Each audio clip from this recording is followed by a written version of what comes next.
I begin this morning by reminding you what I am setting forth to do for my messages in this Advent season.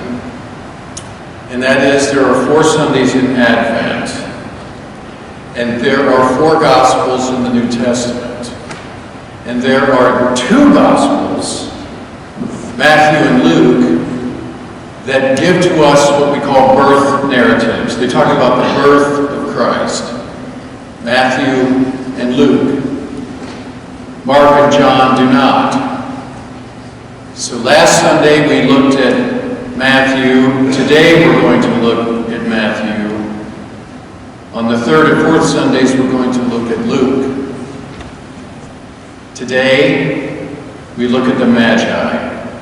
We look at King Herod and Mary and Joseph and Jesus. The crux of the message is about Herod and the Magi. The crux of the message this morning is about darkness, and it's about light.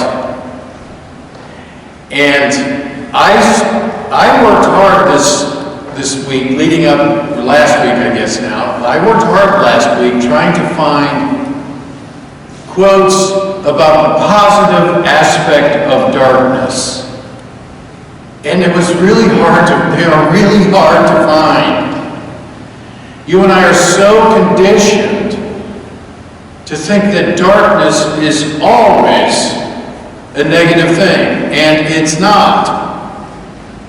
There are great gifts that can come from being in darkness. For example, it's like that old cliche, when is the only time you can see the stars? When it's dark out and there aren't any clouds. Today, it's about follow the star. A quick review, and when I say quick, I mean strap on your seatbelts. I've got to go one of 2 ways in this message, and the jury is still out. We either have a 10 to 12 minute message this morning, or it's going to be 2 hours. Not quite sure which way I'm going to go yet, but let's go. Let's strap on our seatbelts. We have King Herod and we have the Magi. King Herod, essentially, what we need to know in terms of Advent and Christmas is this is a really bad guy. We have extra-biblical historical matter, which is a way of saying we have historical matter that secular historians agree is factual. This guy murdered people. He murdered lots of people. He came to power. He was a Jew. He came to power. He coerced thousands of other Jews to help him. He murdered other Jews.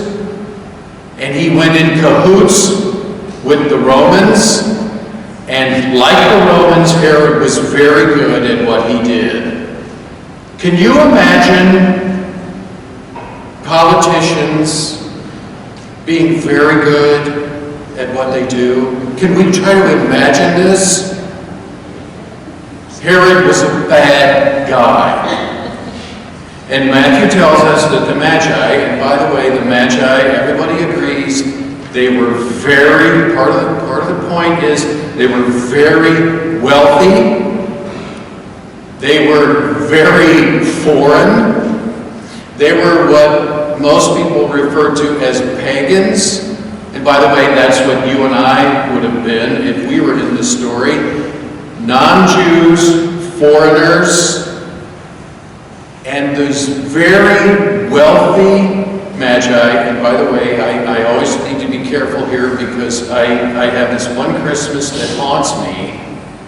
When not only did I preach about this, I also led a class after service during Advent where we took a look at what the Bible actually says, what Matthew and Luke actually say about what we call Christmas. And the one Sunday when I said, which I'm saying now, we don't know how many magi there were. And by the way, it doesn't say wise men. It just doesn't say that. It's okay to call them wise men. If you want to call them wise men, call them wise men. But it doesn't say that. It says magi. And we don't know how many there were. All we know is it was plural. Why traditionally do we say there were three? Because they brought three gifts. And I always need to be a little careful here, because I did have one person at the end of those 4 Sundays in Advent who came up to me privately and said, "Thanks a lot for ruining Christmas for me." And they meant it. And I said, "I'm really sorry, that wasn't my intention." But here we go. These are magi. They're members of the occult. They followed astronomy. And they went to Herod. They come across as very wealthy, very educated, but also very naive. They don't seem to know about Herod. And they come to Herod and they say, "We've seen the star in the east, King of the Jews, Herod." And the star, what we've studied this, the star seems to be telling us that the King of the Jews is being born. We're not sure where. And Herod, being the wonderful person that he is, says, "Great! Arrival to my throne. I welcome it." Of course, he does the opposite. And the magi go. And they follow this star. And how can you and I do that? I did a crash course. I gave myself a crash course in stars this past week. I'm sure there are many people here who know a lot more about the stars than I do. But I do know that the youngest star in our sky, in our galaxy, is at least 1 billion years old. And I've also discovered that the oldest stars in our sky, in our galaxy, the Milky Way, are at least 10 billion years old. And my wife Vicki and I were out walking the other night, and it was a clear night. And I feel very sorry for my wife, because on our evening walks, she has to put up with this sermon research that I do. And I said to her, "Look at those stars. They're at least 1 billion years old." And so, of course, I started preaching. And it's an occupational hazard. And I said to her, and I said to myself, I said, "Those stars are at least 1 billion years old. Some of them are 10 billion. Wonder what they are trying to say to us." What did they say to those magi? And what are they saying to us? And of course, being a preacher, I answered my own question. And I came up with one word. And I said to Vicki, I said, I think of all the things those stars are saying, I can only speak to myself, but I think they're saying to me, perspective. Perspective. So we've got these magi, and they go on this trip. And Matthew is the one who doesn't want Jesus to do anything unless it can be supported by what we call the Old Testament. And there are references in the Old Testament that say Jesus is supposed to be born in Bethlehem. So Matthew creates this scenario where Jesus is born in Bethlehem. And the Magi show up. They bring their 3 gifts. Joseph isn't even present. Joseph is not important in this story. Mary is present with the baby Jesus, but she never speaks. What Matthew is trying to tell us, while those stars are in the sky, Matthew is trying to say to you and try to say to me the birth of this child that can be born in our hearts even today, it can happen for us. It can happen for us. All right, I've decided I'm going to go the 10 to 12 minute route. Everybody say a silent prayer of thanks.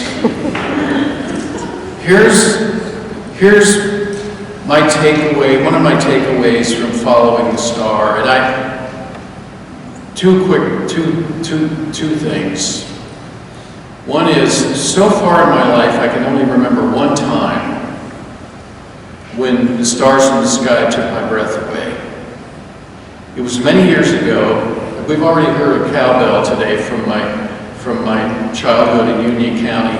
Many years ago, Vicki and I were living in Chicago. And I came back for a high school reunion. So it was during the summer. It had to be at least 20 years ago, probably more. I came back, my parents were still both living at the time, so I stayed with them. And I went to my high school reunion and had a good time. And the reunion was winding down, and a friend of mine needed a ride home, asked for a ride home. So myself and a third friend, we drove my friend home. And my friend lived and still lives out in the middle of the country in Union County. It was a summer night. There wasn't a cloud in the sky. It was really late for me. It was probably around 11:30. And we pulled into her long driveway. She lived on a farm. And that's when it happened. And I think it's the only time I remember in my life. And those of you that live out in the country, you can do this all the time, and I'm envious. I looked up to the sky and it took my breath away. We were gone from all of the suburban and city ambient light, and I had to get out of my car, and I went, oh, now listen to my words. Oh my God.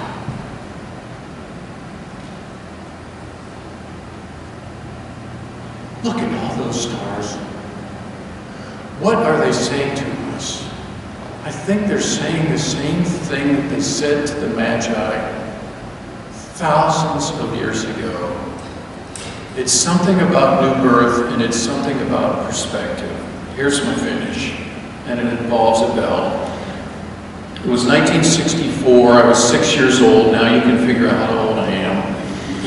And my dad was the new minister at the First Presbyterian Church in Marysville. It was his first year there. It was his first Christmas, 1964. This particular congregation had never had an 11 o'clock Christmas Eve service before.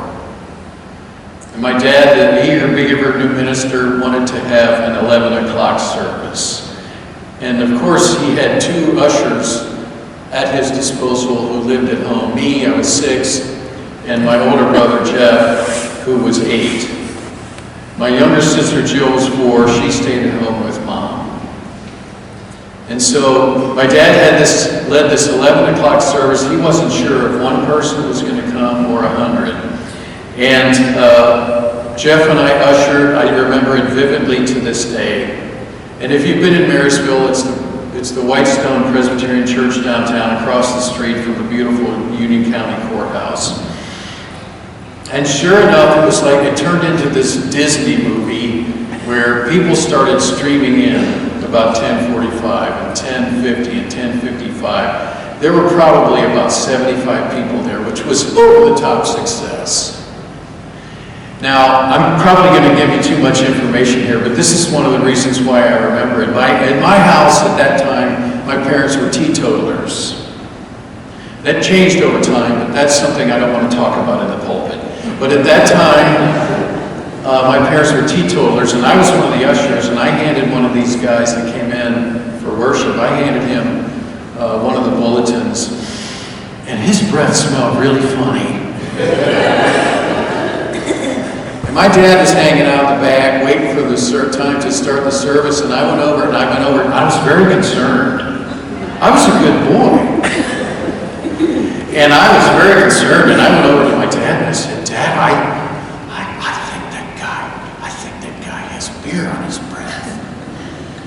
I was sure that my Presbyterian minister dad was going to toss him out, right? My dad started to laugh. And I understood when I became an adult. My dad was glad he was there. We had the service. It was great. And the service, my dad told me later, years later, he said that first service, I really wanted it to end right at midnight. And here's why. That church, he wanted it to end right at midnight, and it did. And people started to leave with God as my witness. We looked outside, and for the first time in weeks it was snowing. And that church has a bell. It has a church bell. And as you walk in the entryway, you see this big, long robe, thick robe. And my dad, God rest his soul, turned to his two sons and said, guys, go ring that bell. Well, it was too hard for me to do alone. Sort of like life sometimes. And so I was 6 and I went down and I put my hands around it. My older brother Jeff went above me, and together we pulled and we rang that bell. Follow the star,